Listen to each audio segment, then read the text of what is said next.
Thank you. Welcome everybody. Thanks for staying out here when it's getting colder. I try to make you warm with a talk. This is a talk about the fact that architecture can never be finished, that architecture is always in transformation, and actually you can never complete a building. And it's this is one of the things that I like about architecture. I'm not an architect myself. I studied history of art, but I fell in love with architecture at the age of 27 when I was in Paris and realized a lot of architecture around me. And so that's why I can empathize with people that have no connection to architecture, that have never thought about architecture consciously. And I think the majority of the world population is like that. But because I happened to be charmed by architecture, I made it my profession to try to make other people understand that architecture has actually an existential effect on their lives. This is the reason why I'm now running a museum, because I can do this well there. We make exhibitions and I make a lot of guided tours. And very often in these guided tours, the guests are not architects and they look for the first time in their lives at a ground plan. And these are the most interesting situations for me. So what I find interesting in architecture is that very often it's communicated like this. You know, this is just a screenshot from a random Google search. And what you can see is that architecture is basically photographed the minute it is completed. It's constructed and given over to the client. But not later. Very often it's even photographed a bit before, because the architects are very nervous to have their building photographed before the users move in and put their furniture and make a mess of their beautiful, original, genius creation. So it's funny that after a building is photographed and published, it kind of dies a sudden death in the mediatic world. Because for years and years and years after that, it will not be photographed again. A building that is 4 years old is not really interesting. It's too old to be interesting. It can only get interesting enough again when it's about to be demolished, when it's really in bad condition and you can photograph it and say, oh, look at this Zaha building, it's falling to pieces. How did that happen? But there's this middle time when nothing happens. So, and this very short photographic life of a building, if we apply this to the photography of humans, if we photographed humans the way we photographed architecture, we would only have photographs like this from us. And everything else afterwards wouldn't count. So imagine you spoke about a human like we speak about the building. When a building is realized, the architect says, this project is completed. You know, the moment that they hand it over to the client. Would you say about these little young, fantastic fellows, this project is completed? No, that's obviously wrong. They are just starting. The project is starting, and the project is called life. And we're interested to know what happens to these little fellows. You know? And of course, all our photographs that we have are not just baby photographs, but they show the whole life. Unfortunately, from buildings, we don't do that. We could do this, and one way how we could do this is this beautiful project. A photographic series of 4 sisters, the Brown sisters, where one of the husbands of them photographed them at a family reunion. So every year they would meet. And he took a photograph at the first year, and then they repeated this over time for decades. So they became published and later on, and you can see them grow, you can see them age, you can see them mature. You see they're always in the same position. This was really by design, so that you can really see what do the years do to them. How do they become different? And how do they stay the same? Because they're obviously the same people, but they make a journey. And I find this series incredibly moving and beautiful. It is wonderful to see what happens to these faces. They become landscape of transformation, of mental growth. There's also sadness, sometimes hope. Here at the end, that's the last picture, I think mostly hope. Couldn't we do this with architecture too? To go back to buildings every once in a while? Am I in your way? I can actually sit like this. And one of my favorite poetic phrases about identity is this little quote from Samuel Beckett: "To have been always what I am, and so different from what I was." I am in love with this phrase because it's grammatically correct, but semantically seems wrong. Because how can you be both in the past and in the present? You know, this is a character, it's a woman that says it in a play where she's dug in the ground and only her head is visible to the audience, and she makes a monologue of about 90 minutes. Incredible performance. And she thinks about her life, looking back, and this is one of her wishes. It's like, I wish to have been always what I am now, and so different from what I was. So logically there is a contradiction, but I think sometimes only in the paradox we can approach truth. And I think this is the truth of the transformative existence of architecture, just as of ourselves. If you imagine that you no longer have any of the cells in your body that you used to have as a baby. They have died and have been replaced. We're still the same person, we're still us in the same body somehow. However, the content has changed. I think that's quite fascinating physically. One beautiful way of understanding and embracing this kind of time existence of architecture, I think, is the phenomenon of weathering. There's a beautiful book out, which you see here, the cover, by Moise Mostafavi and David Leatherborough, which was only about the ways in which buildings age. And how, for instance, this is the Bijenkorf von Marcel Breuer in Rotterdam, and you see these beautiful dark traces. Yeah, I mean, I don't need a pointer, you can see it. And usually we would say, let's clean it. In Germany and Switzerland, where I'm living, they would clean it because they think this is bad for our reputation. People will not come and shop in our department store because this is a department store. And I think it's actually as beautiful as the transformations on the faces of the four sisters that we just saw. Another book that I love about this topic is this one by Stuart Brand. Already the title is a poem, right? How Buildings Learn What Happens After They're Built. He needed to make this book because we never get to see what happens after they're built. One example that he shows is the transformation of two of the biography villas.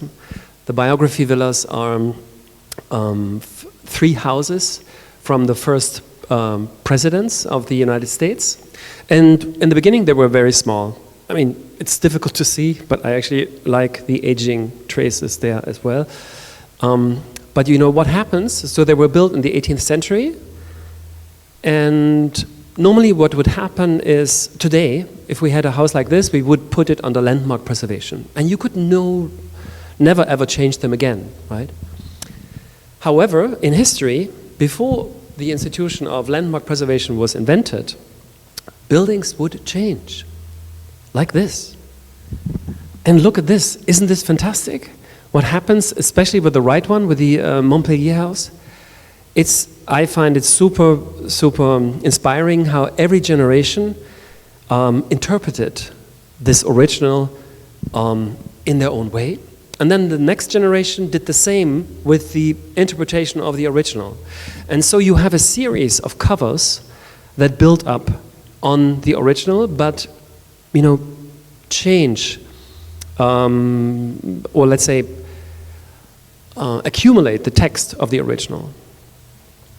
Now, this is something that musicians are so great in doing. And I brought you a couple of covers to really understand what we're talking about and how we can actually apply this to architecture as a design technique. Because this is my thesis here. Architects don't listen enough to music.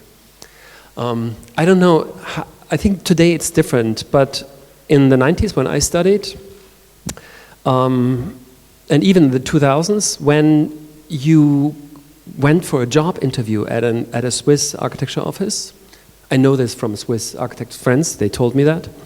I never applied there.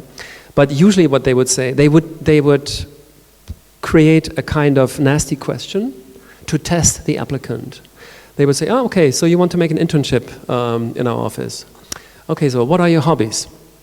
And then if they would tell, oh yeah, I like mountain climbing, or I like to go to the opera because I think it's music and architecture have a lot in common and I'd like to explore these relationships, they'd already lost. Because a Swiss architect would say, an architect has no hobby. An architect is fully dedicated to his profession and cannot afford, nor even wish, to have a hobby, because architecture is everything that counts, and it demands his or her entire attention. How screwed up is that? I think architects need to think laterally. I actually like it here on the carpet. So actually there's a lot of architecture where I see the building and I think, okay, these guys have spent too much time with architecture only. They have not eaten well enough, they have never climbed in the mountains, and they haven't watched the right films, nor have they listened to the great music. So let's take an example here. I show you an original, because we talk about originals and covers.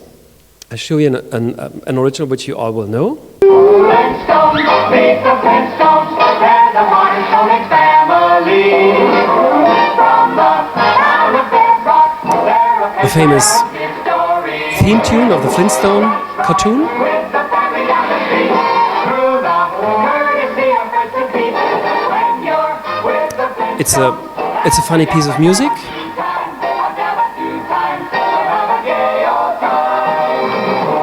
But probably we wouldn't call it like a masterpiece or a very important piece in the history of music. However, you can make something absolutely fascinating out of it, as we can see from Jacob Collier. You might know this musician. He's a multi-instrumentalist and makes crazy things with voices.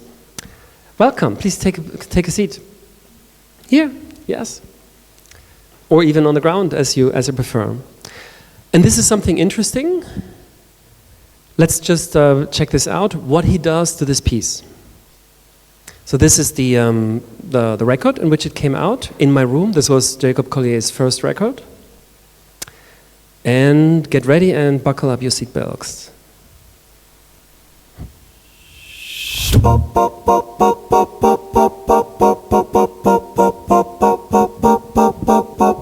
Flintstones, meet the Flintstones. They're a modern Stone Age family. Stone Age family. From the town of Bedrock, they're a page right out of history. Let's ride with the family down the street, through the courtesy of friends to feed. When you're with the Flintstones, have a yabba dabba time.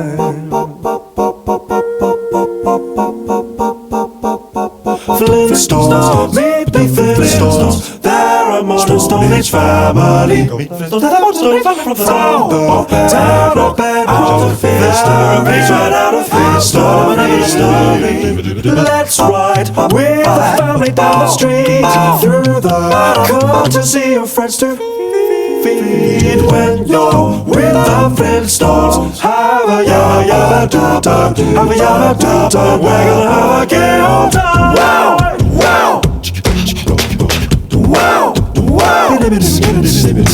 Wow, wow, wow, wow, wow, wow, wow, wow, wow.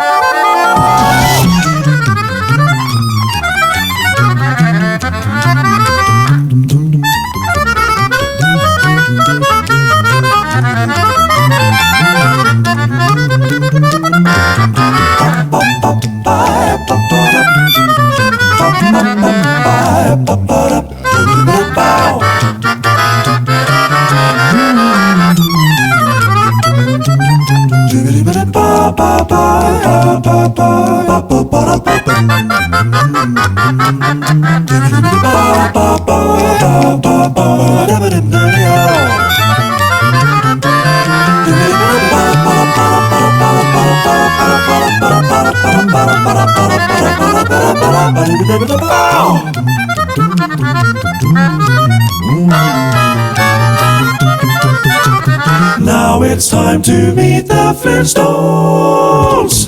Flintstones, meet the Flintstones. They're modern Stone Age family. From the town of Macbeth, they're a page out of history. Someday, maybe family with that and the cat will stay up for that. When you're with the Flintstones, yabba yabba yabba yabba yabba, we'll have a gay old time.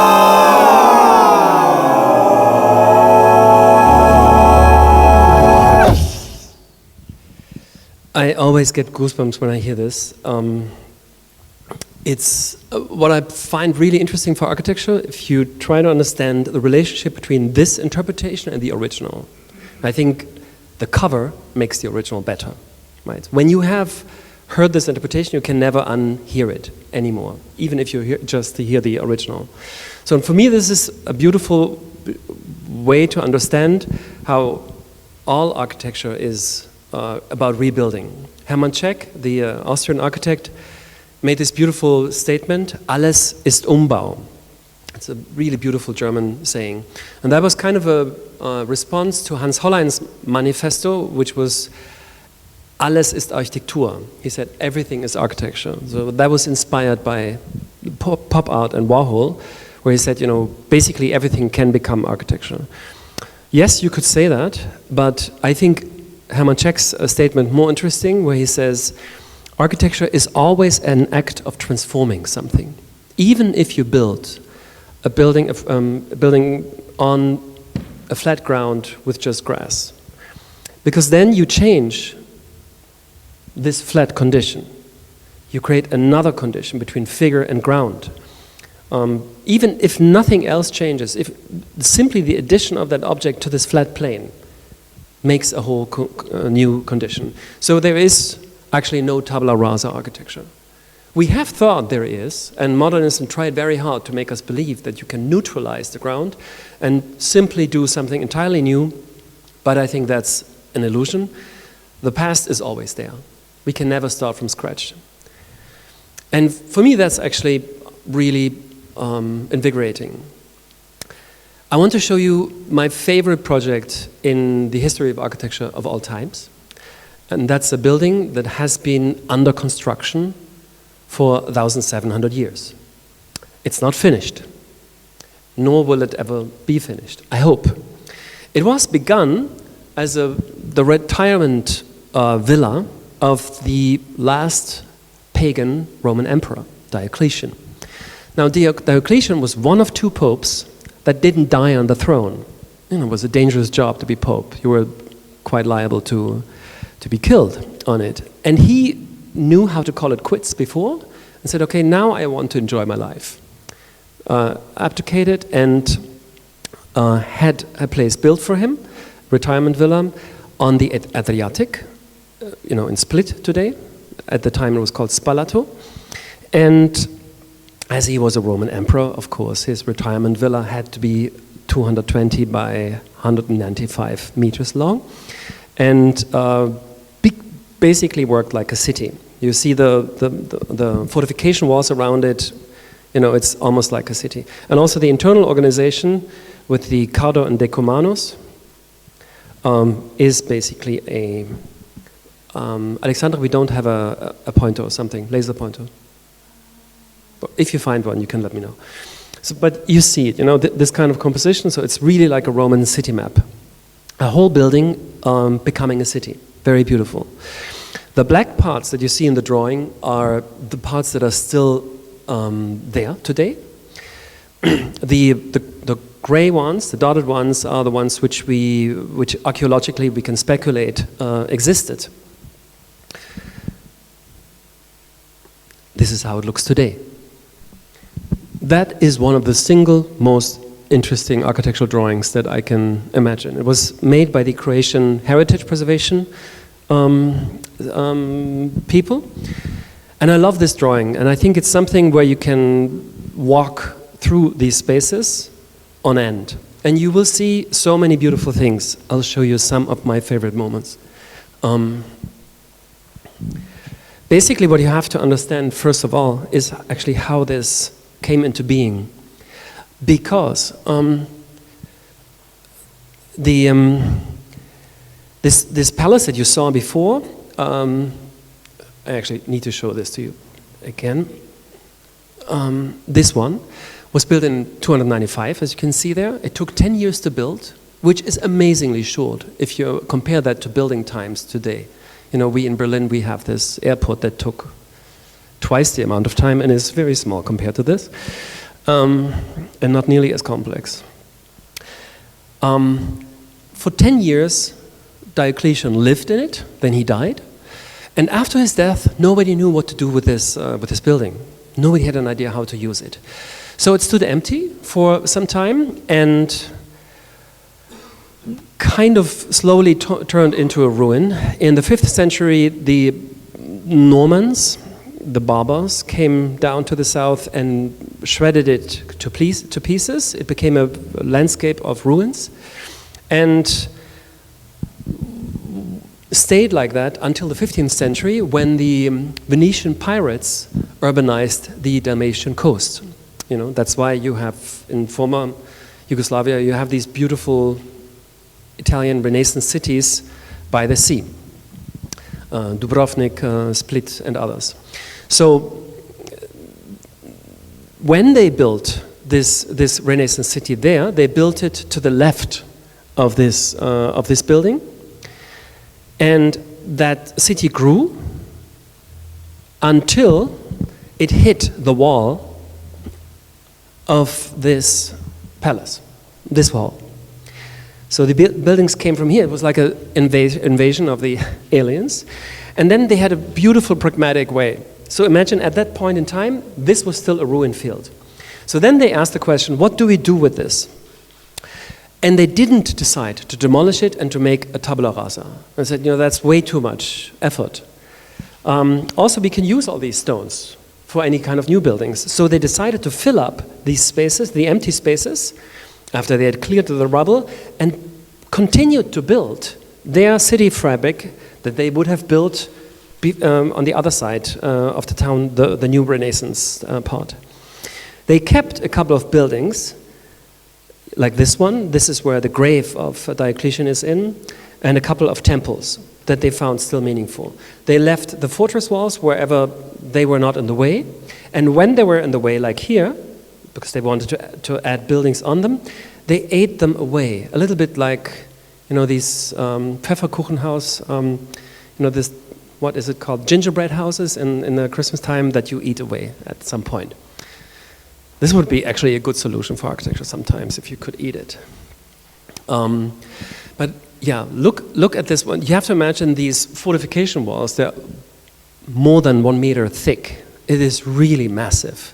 And yet, you can see what time can do and interest of people when they want to build something new.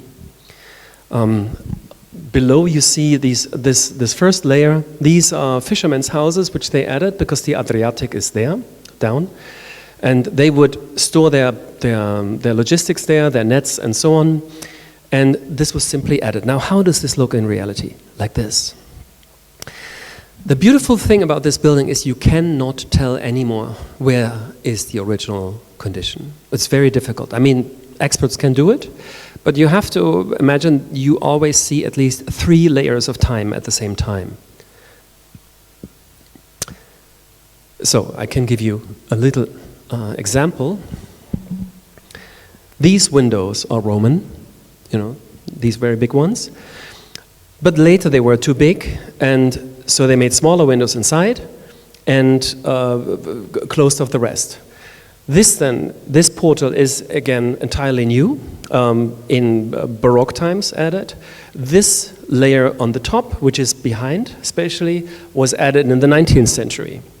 So you see it's a complete palimpsest of different layers of material which create a very layered architecture. If you've never been there, I can really tell you, this is a building that you should not miss. I think it really changed my thinking about architecture in a big way. Here you can see how sometimes you see these layers back and forth. This is a square, the peristyle, the most important public space in this entire thing, and just look at this facade. This is so cool. So this whole thing was added in Baroque times again with these beautiful Corinthian chapters. At a later point, somebody thought, I would like to use the space of the between the columns, the arcade, and housed it in. It's almost a Lacaton Vassal project. Look at this again. A Baroque portico, and there was a piece that was also filling up the intercolumnia, like here, but it broke down at some point, or somebody said, no, I want it to be gone, and do something else. So nobody ever felt intimidated to not touch the building. Everybody thought, okay, it's something to be used, and let's use it for what we need. Until the tragic moment of where Croatian heritage preservation people in the 1960s enter the scene, and they have this strange idea to expose the original Roman structure. Again, they were so curious, where is this Roman structure that was hidden by all these later layers of transformations? And they said, do we not owe it to antiquity to make it visible? Do not our millions of tourists from Japan and South Korea would love to see the patrol gallery where the Roman soldiers walked up and down to see over the horizon of the sea? They would walk here, whether the enemy is approaching. And should we not restore this condition? And they said, yes, we should. I think that's a big mistake. So what they did is they demolished buildings like these, which were built in the 18th century. There were a couple of them here, so they took them away. They dug this big hole because they wanted to expose this structure again. And yes, of course, it's interesting to see this beautiful brickwork that the Romans were so good at making. But if it's at the expense of all the entire later work that was added to this complex, it's a little bit sad.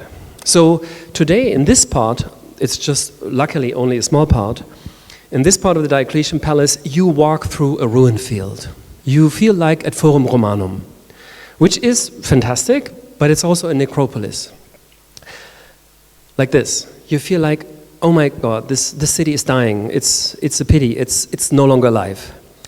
The cool thing about Diocletian Palace is, however, it's very much alive. People live there. They have satellite dishes, and they can have them. It's fine. There are hotels where you can actually stay. I did. But there's also people actually living there. There's little shops. There's everything that you need in a city. So actually, this piece is part of the city.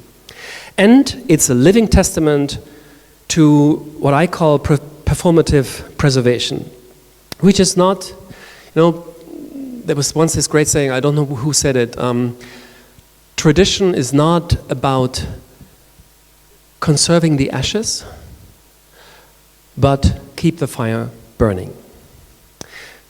People here, they keep the fire burning. They have no use anymore for these kind of slots where you would shoot the enemy, right, through this. But they can use it for something else, like drying their laundry. I think this is really stimulating and very creative to use buildings from the past. Or let's look at this guy from the... we don't have a pointer, no? Something like this. Doesn't matter. It keeps me warm. I like very much the addition of this building here.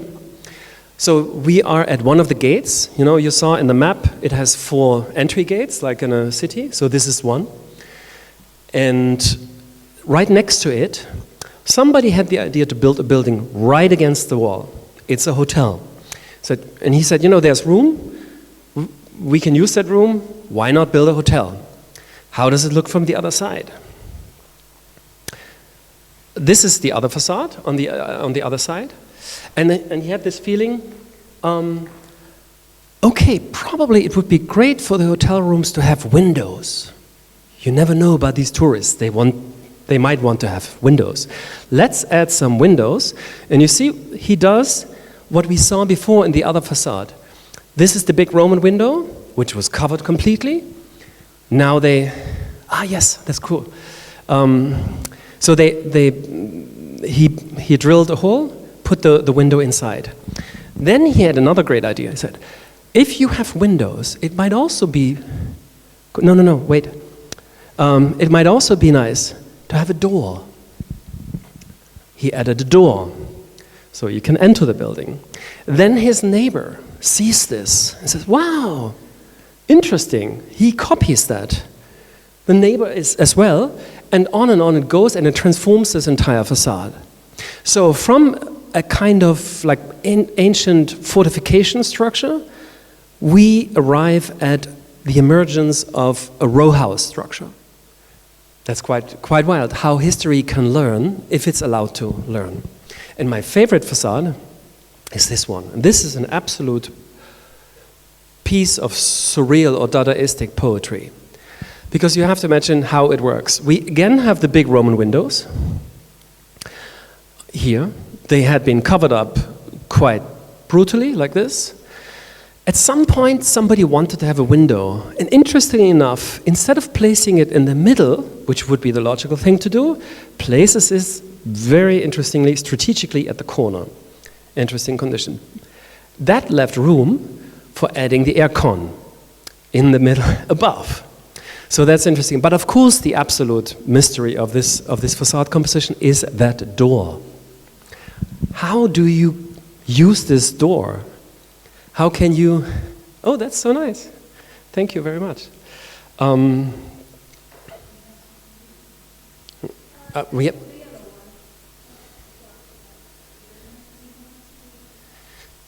Okay, let's try. Okay, super. It's this wonderful door. Because you wonder, okay, yes, you don't know how you get in. You certainly can get out, but where to? Yeah. Wait a minute. Okay. I thought I had something else in there, but it's fine. It's good. Yeah. This is a top view of the entire thing, and here you can now understand the whole thing. This was and is the Diocletian Palace. We can almost no longer really identify it because its structure has been completely absorbed by this, or filled by this kind of fabric that dates from the 15th century, where the Venetians added this beautiful U-shaped square, then a lot of very dense building, and then this beautiful asymmetric square. And this one borders to the western wall. And from there on, they start to pump in, literally, this kind of urban substance until it filled all of this. Mesmerizing. Yeah, so for me, that's a performative preservation. Just go next. Okay. Sometimes you find this also in other places in our history, in our cities. So this is the city of Lübeck in the north of Germany, by the sea. It's one of the beautiful Baltic cities. And these Baltic cities, they have this incredible brick architecture. So this used to be the town hall. Go next. And so that part is from 1308. It's a late Romanesque architecture. Later they needed more space and they added that part. You can see this is 130 years later. So this is late Gothic. And what's interesting is they added this building to that one kind of interpreting a couple of the themes that are in this building, but then using a new material, a much darker brownish brick. But they actually didn't feel like obliged to completely mimic this building. They very self-confidently added their own time. And then later, in 1570, late 16th century, we're now in the Renaissance, they added this part, which goes in between the two of them. Now, all of these three buildings are not... are completely different from one another, but however, I think they form a very beautiful ensemble that thrives by its contradictions, right? So, I mean, this was first, then that, and in the end this. And it's loved, it looks like a football player making a nasty kind of move, and hitting another player. And, but actually they work very well together. The thing is, you could not repeat this operation today. Landmark preservationists would force you, if you make an addition like this, it would need to respond to this in a much more straightforward way, and you certainly couldn't do this. You would be expelled from the architectural community. So suddenly, I think, people before the 19th century had more freedom when it came to appropriating historical architecture. Look at this detail. This is absolutely amazing. That's the Romanesque, late Romanesque building. That's the column. That column actually pierces brutally through this Gothic bow, and then really interesting how the Renaissance roof is almost like glued to this wall.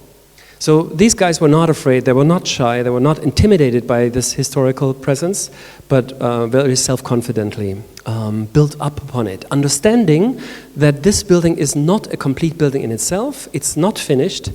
No, it's a layer that waits for other layers to come on top. Next.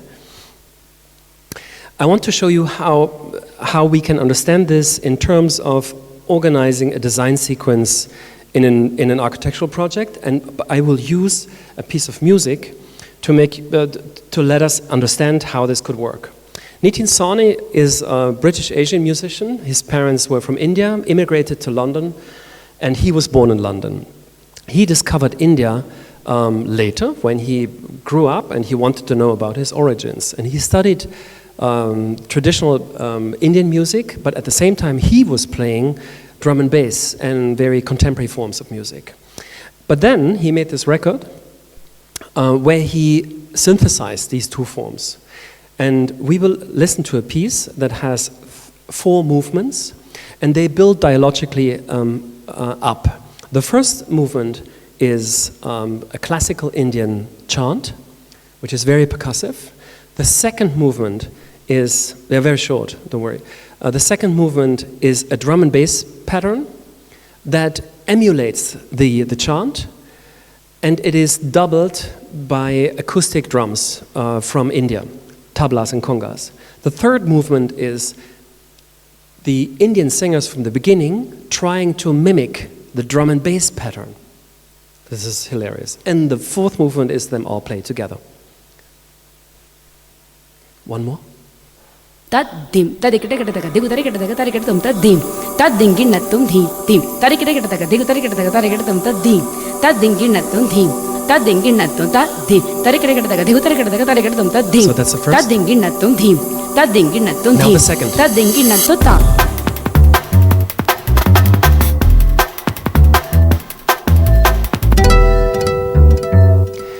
Now the third, and that's voices.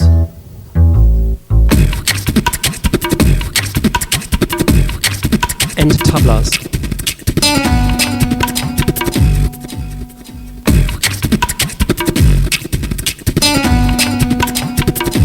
And now all together.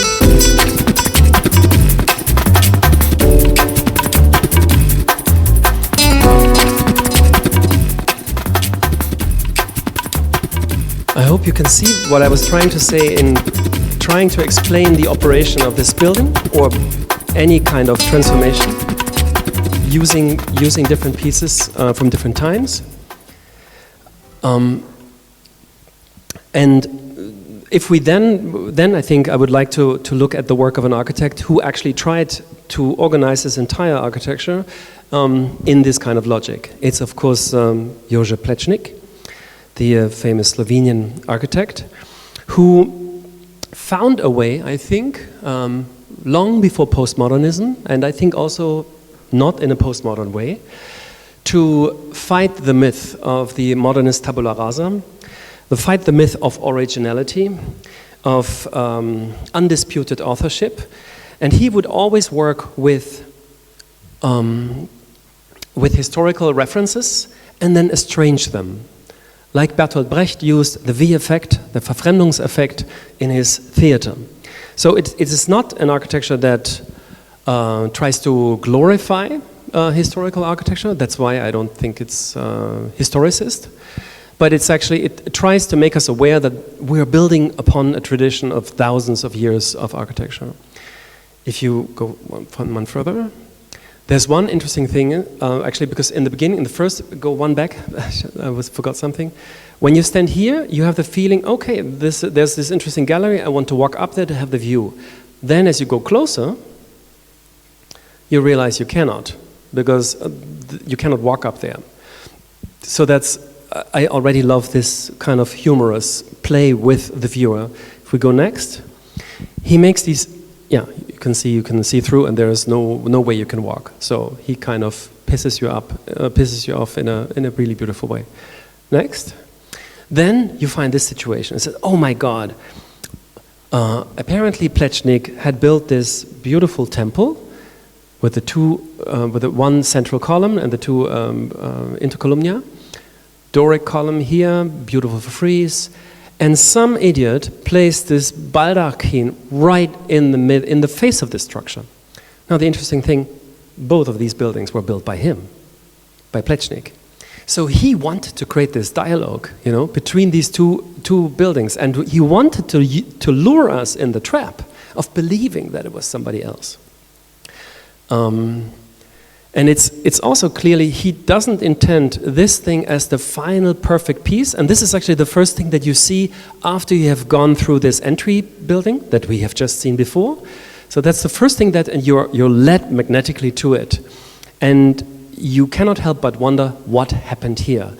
Who was this architect? Was he devoid of empathy for this really pristine piece? No, he wants to create this dialogue between these pieces. And that's like some of the musical covers that I will play you later on. Next. This beautiful chapel I like a lot, especially because of this window. If we look closer, you can see how wicked it is done. Because it's basically like a wheel of a bicycle, right? With these pieces here. And then we have this dental frieze in the middle. And this is his way of kind of connotating and contextualizing modernist architecture at the same time with its love for the machine. Next. Because you can see, you know, there we have the cog that would drive modern industry, and he combines this with the dental frieze from the antique Greek architectural language. Next. And you see them combined again, you think, oh right, I understand what's happening. Now, if we try to understand where this draws its references from, next, we of course come to the Rosetta windows of Gothic architecture. And the way in which he kind of processes this detail into that one, filling it with completely different rhetorical elements that are not present here. You know, this is about God, the divine order, and so on. And this is about actually a combination of the classical order of antique with the Doric column that holds the cog of modernism in its middle. So it's a vision of perennial architecture, an architecture that doesn't divide between modern and antique, but actually sees a continuous condition from vernacular architecture until today. Now, let's take another original. So this would be one original in architectural terms. We take an original from the world of music. You didn't run, you didn't lie, you knew I wanted just to hold you. We all know, of course, this song. It was actually very important in its time because it was one of the first beat tracks that would use a brass orchestra, like trombones, trumpets, saxophones.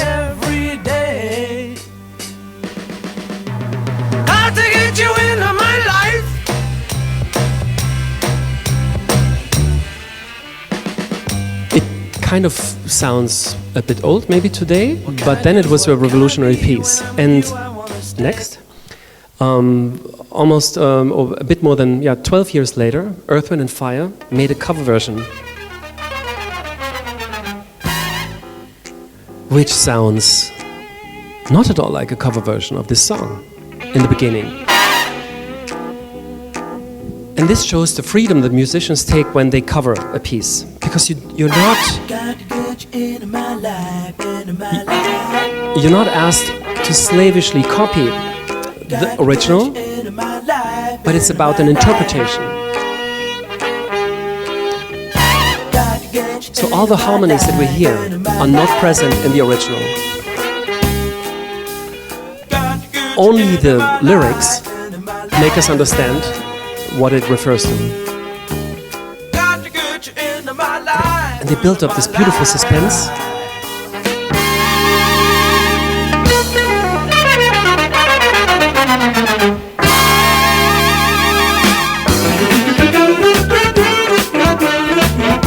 This beautiful motif is not there in the Beatles track, but they added.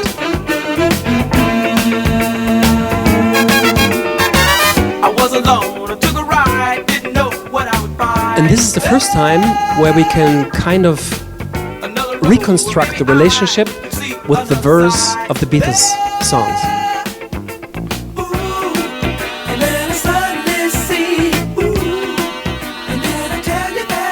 I love already these photographs and the difference and the relationship in their fashion style. The Beatles said something really beautiful when they were covered by other artists. They were always very positive about it. Paul McCartney said at some point, actually we prefer any interpretation of any of our songs made by a black artist to our own, which was kind of a statement. And now comes the chorus.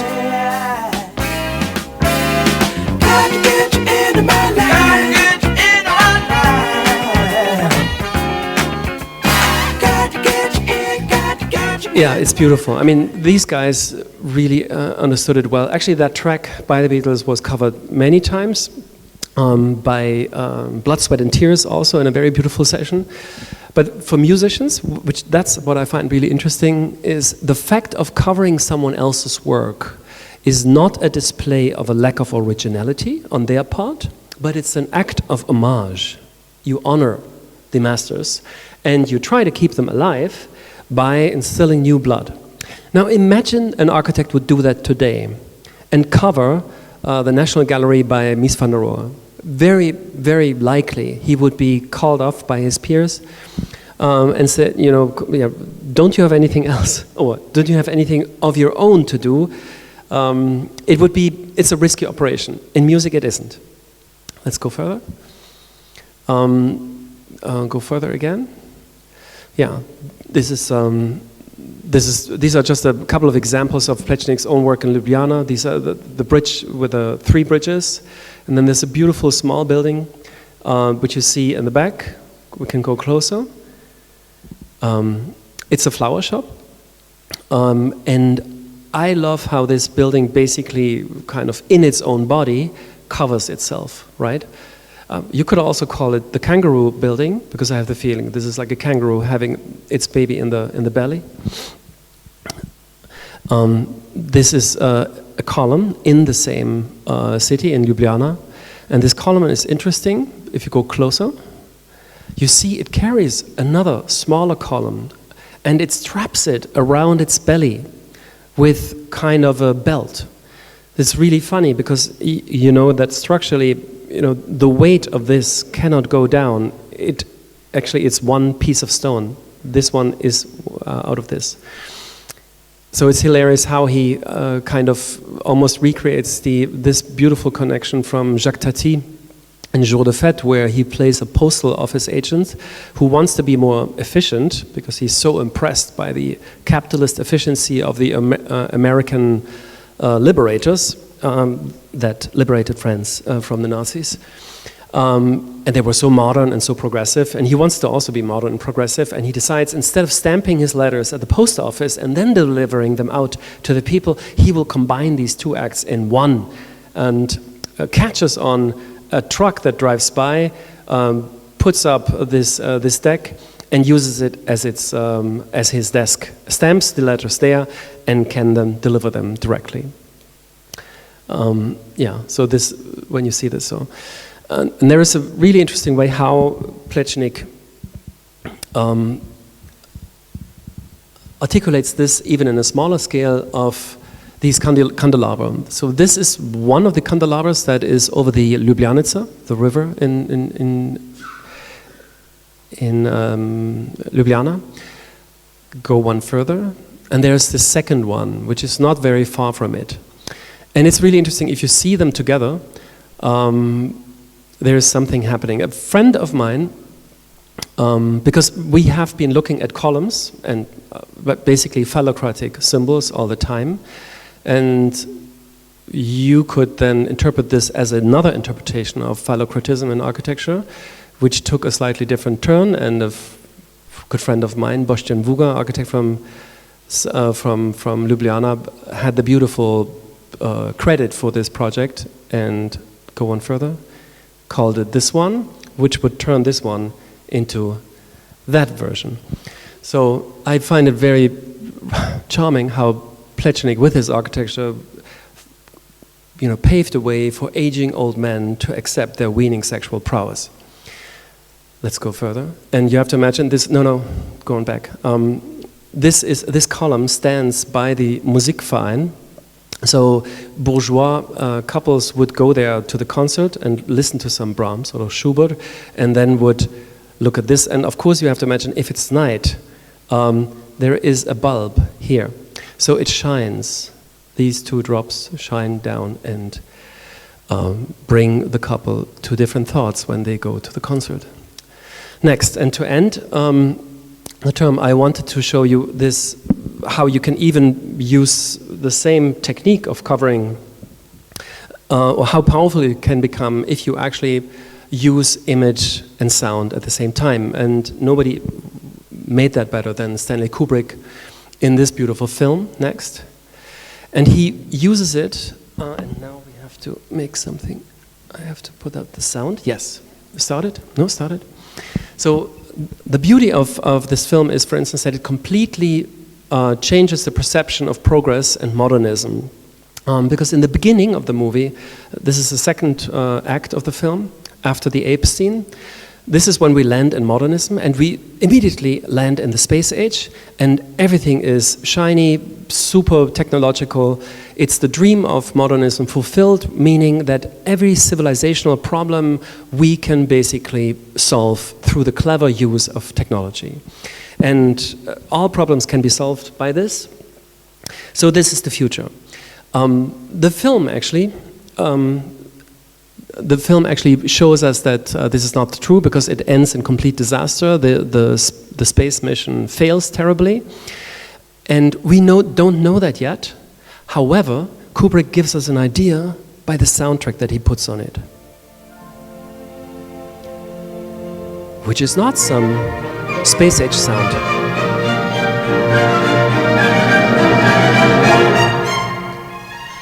But it's Johann Strauss. The Blue Danube Waltz, a piece from the early 19th century. So this goes back into the past. And this 19th century music, which was idolizing the ascent of bourgeoisie to power, overcoming the aristocracy,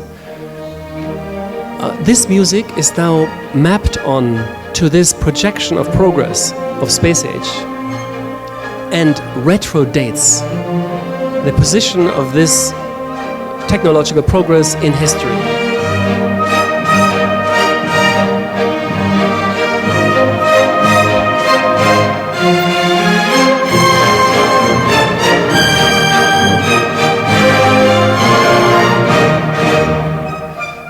So the music basically makes that whatever should look like the complete control of technology in the image, like the space pen, becomes something else.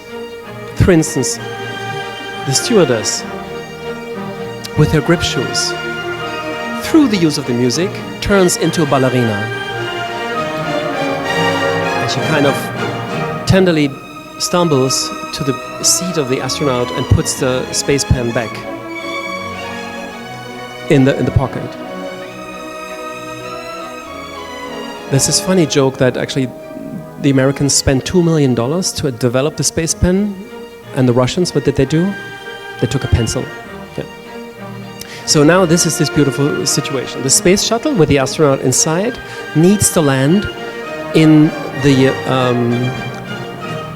in the shuttle. No, the shuttle needs to land in the space station. That's what I wanted to say. And both need to synchronize their movements. And all at the same time, we hear this waltz music, and I cannot help but seeing no longer the space station, this one, but actually I see the Ferris wheel of the Wiener Prater, which was a piece of high technology at the time.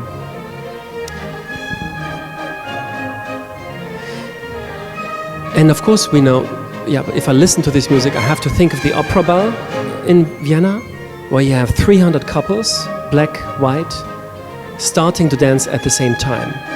So this becomes this kind of scene. I actually see these 300 couples that's starting to dance now. Talking about dancing couples, what else is the constellation of this landing terminal and the space shuttle? Because they need to synchronize their movement. In the after next cut, we can see how they do this.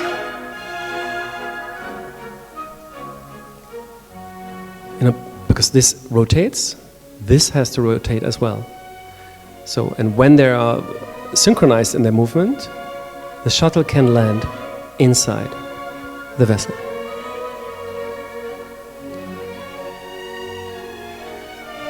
So instead of big space age technology, we see what he wants to make us see, a dancing couple dancing a waltz.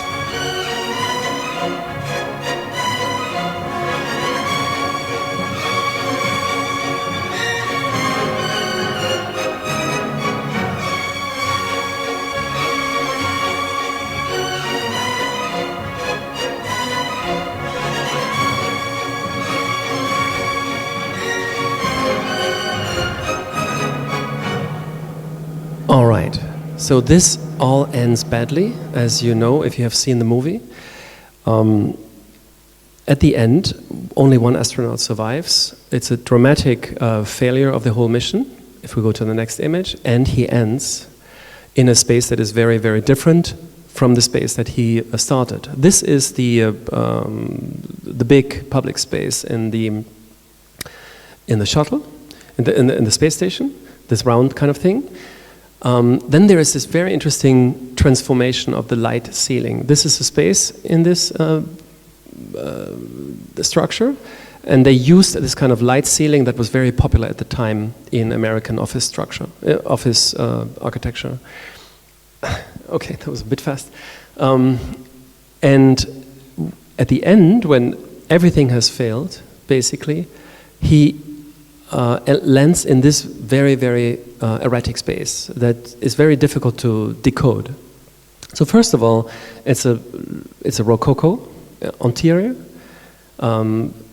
He comes inside the space. He wanted to go to the future, but lands in like 200, 300 years before his time.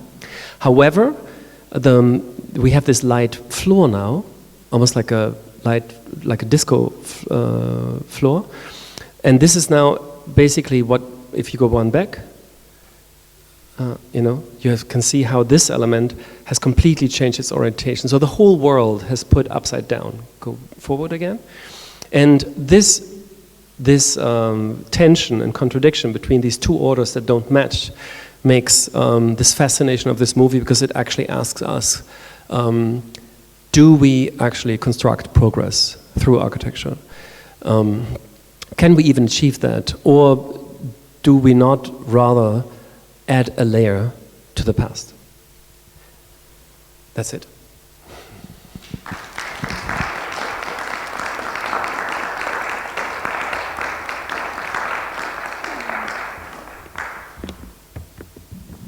Thank you, Andreas. You took us through so many ages, currents, creative fields.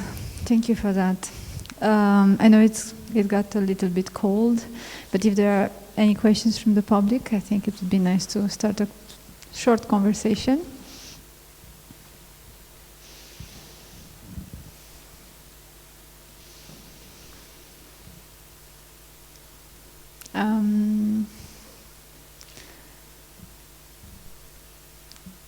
I noticed you have a lot of references from Ljubljana.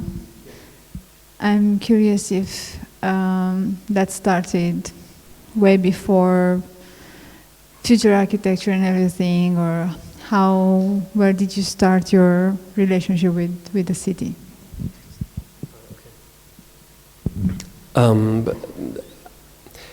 I have a friend who invited me once to Ljubljana because he said, you need to get to know the work of Jože Plečnik, because it's like an architect that is unlike any other. I think it's really a singular figure in the history of the 20th century. And I didn't know this guy, and initially I also didn't like his work. I thought it's strange, and I couldn't really figure it out. Is this pre-postmodern, or what is it actually? Until I realized this guy had humor. And this is something I'm so grateful, because I think a lot of architects do not.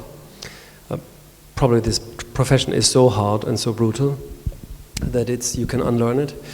But I think it's actually important. You need a play of seduction and of dialogue with the user. So I want a building talk to me and make me want to explore it. And I think his buildings do that, because they create always the doubt. Why is this building like that? And he hadn't really written a lot about his architecture, so he doesn't help you a lot with authorial comments that tell how he intended things to be. So you really have to work your way through his architecture. And I like that you have to rely on your own interpretation. And I just find it very interesting that in the very same time when Le Corbusier and the other famous modern architects were so obsessed with killing the old city, the city of the 19th century, when Corbusier wanted to deconstruct the street. He called it the Rue Corridor, the corridor street, and he said, no, this is bad and dark and not good, and then created these kind of open fields of urban landscape where you place these objects like in some miraculous free-floating landscape, abolishing the street. At that very same time, where this kind of tabula rasa happened, this amnesia of tradition, he was exploring a possibility to relate to the tradition in the sense how we can find it actually in music, in covering. So it's really interesting when you talk to a jazz musician, before a jazz musician actually can start to make their own compositions, you have to learn the classics. And in jazz literature, it's about 750 compositions that are considered the classics from all the great musicians. So you have to work your ass off to get to know this stuff first. And then you would start in your concerts to play interpretations of them. And you would do two things at the same time. You would revere the tradition of the masters, and you would say, we honor this tradition and we keep it alive. Also, it's interesting to think, this was a technique that was begun when there were no records yet, or like not everybody had records. So the act of playing live music was also keeping music alive. So you would play the music of the masters to, first of all, keep this tradition alive, and at the same time you would establish your authority that you're somebody who has something to say in music. But you would do this, you would establish your own authority by processing the work of others first. And only once you have achieved that, people would even take you seriously to come up with an own composition. And I think that's a really beautiful way. And of course, we could see it in the traditional education of architecture. You could see probably the same thing, where as a student, you would draw a lot of pieces, or think of the Grand Voyage, the Voyage de Rome, where architects from the north would travel to Rome and first draw the ruins of antiquities to understand the basics of the culture, and then start later on. I think today, as we can see it from the very first slide, which was so depressing, this one, architecture students are taught quite something different. They are taught you have to become completely original. You have to do something that has never ever been done. And I feel so sorry for architecture students when they come to schools today. Like, I taught architecture in the US, in Cornell and at Columbia. You could feel the pressure that was on the shoulders of these young people, that against this amazing territory of architectural history and all the buildings that have already been done, they were even supposed to do something that has never been done. And you wonder, why? Why is this even necessary? Why is only something that has never been done good? Actually, I believe the opposite. I actually think an idea that has been done successfully before is worth being repeated. So why would I mean, otherwise we couldn't ride bicycles, because it's a very old idea. Yeah, but it is so good because it has been done so many times and perfected and developed on. So I think that's the thing that we should learn to do again, how we can construct a contemporary practice by appropriating the pre-existing practice of architects over the millennia. And yeah, I think you can learn that very well in the work of Plečnik, because he was not afraid of using historical references when no other modern architect who wanted to be taken seriously would even do that. That's why I cherish him a lot.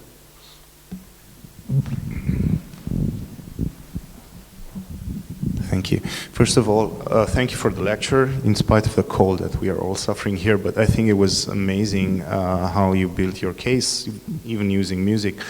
And I'm really sorry that we didn't do this in school in front of more students. I'm sorry that the students are not here, but yeah, then again, it's maybe they're tired after one day of work. But and I was reminded, because I think I'm totally on the same page with you regarding originality, creativity, and how you actually use typologies and copying to learn. So although I was not on this page, let's say 10 years ago, when I was also falling into this trap of always asking students to be creative and original when they cannot have any means of understanding how first to master the craft, as you said. So just like in learning jazz, you need first to master the instrument, then to master the composition, and then you can move forward to creating your own things. So I don't know if it's a question or maybe a comment on what you said, but I was reminded of what Walter Angonese said last year. He was here in a festival, and he described how when he's looking at the building and trying to understand and learn from it,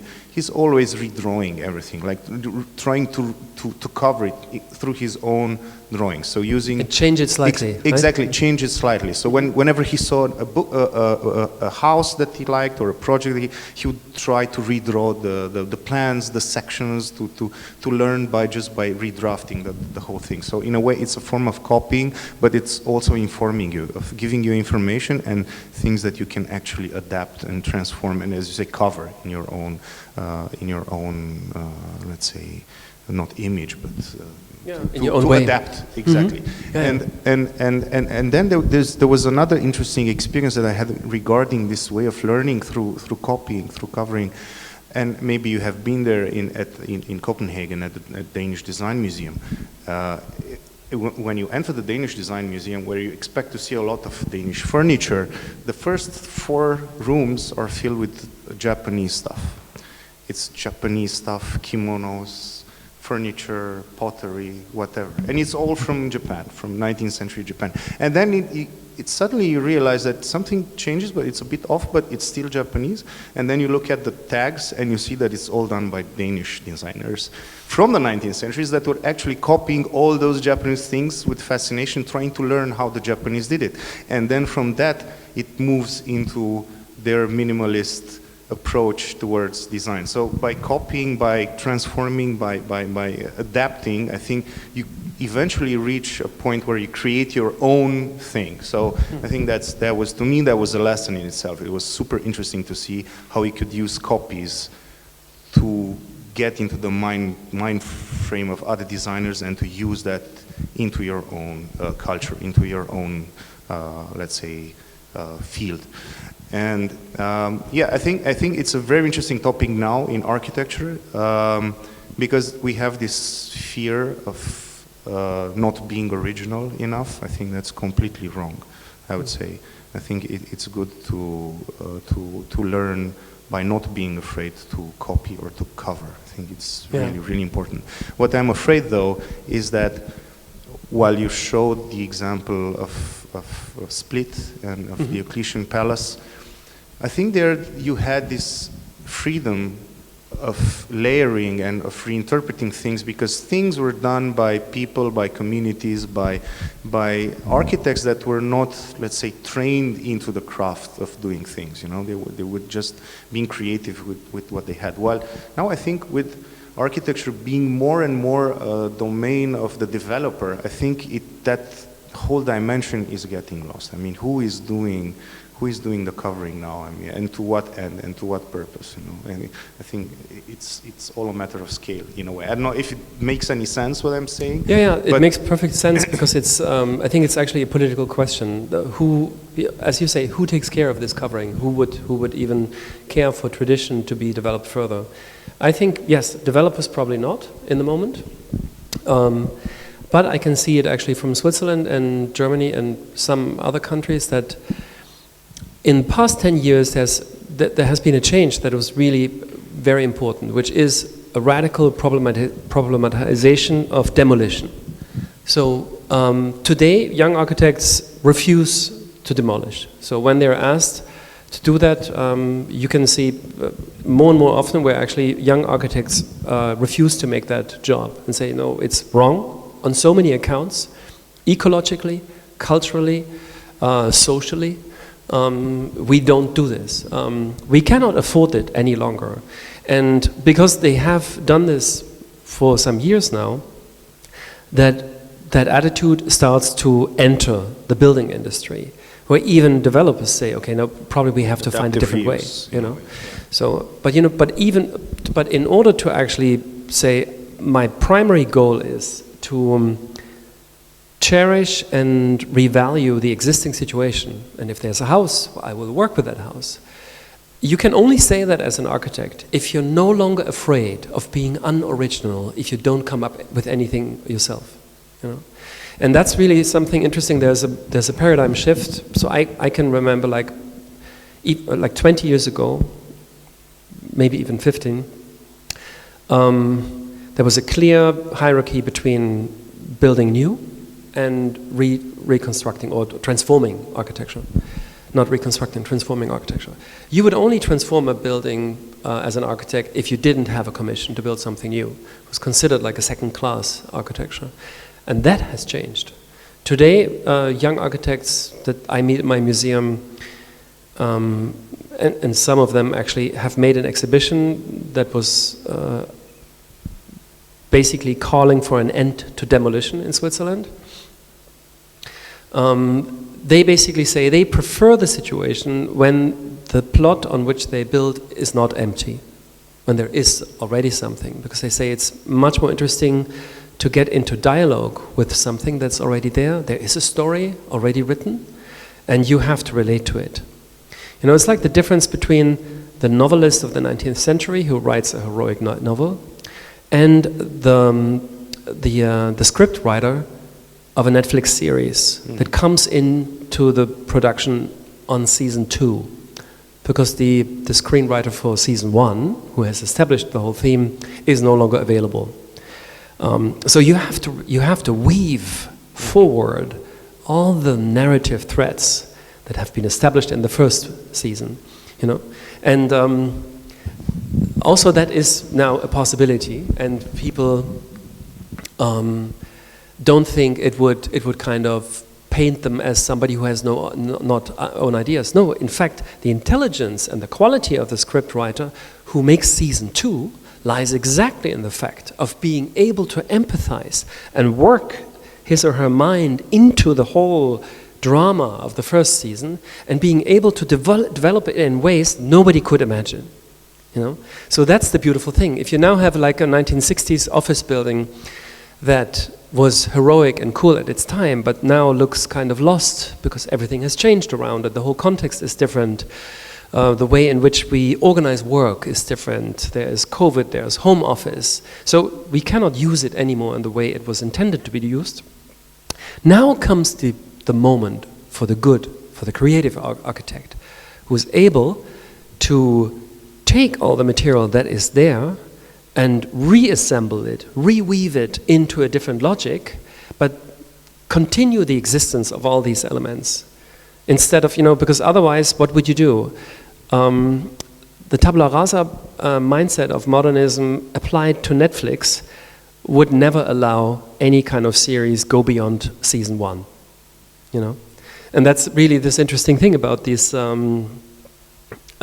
new way of narrating a story, that you can have this horizontal flow of a story, which is ultimately completely unpredictable. Whenever the season ends, first of all, you're frustrated because there's a cliffhanger, you don't know, will he make it? Is she killing him or not? But also, you want to know how it continues, but you cannot know. And I think this, to tap into this void and create a possible continuation, I think is super interesting and a super proof of originality. And I think architects today are in that very same condition.